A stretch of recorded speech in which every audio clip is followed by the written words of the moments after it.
Saudaraku, meskipun Jakarta Beat telah memenangkan set pertama dan set kedua, set ketiga ini berhasil direbut oleh Jakarta Livin Mandiri dengan skor akhir 21-25.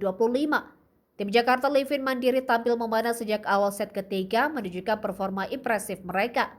Pemain seperti Adinda Indah Permatasari berhasil mencetak poin bagi Jakarta Livin Mandiri melalui monster blocknya.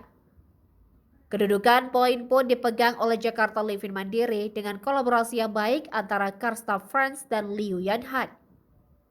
Pertandingan menjadi semakin seru karena para pemain Jakarta Beat terlihat kehilangan sedikit kepercayaan diri, sehingga mereka tertinggal cukup jauh dalam poin.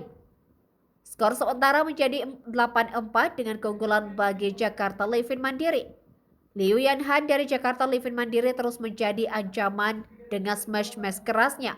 Sementara Wilda Siti Nurfadillah dari Jakarta Beat menghadapi kesulitan dalam menembus pertahanan lawan.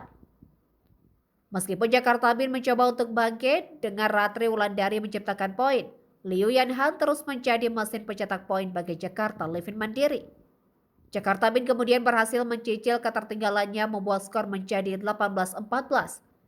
Di penghujung set ketiga, kedua tim saling menunjukkan kekuatan mereka. Jakarta Livin Mandiri mendapatkan 1 poin tambahan melalui pengamatan cerdik terhadap servis lawan. Jakarta Beat mencoba untuk menggebrak dan beberapa spike keras, tetapi Jakarta Livin Mandiri berhasil menutup set ketiga dengan skor akhir 21-25. Kemenangan ini menunjukkan bahwa pertandingan semakin memanas dan kedua tim sama-sama memiliki potensi untuk meraih kemenangan pada Pro Liga 2024.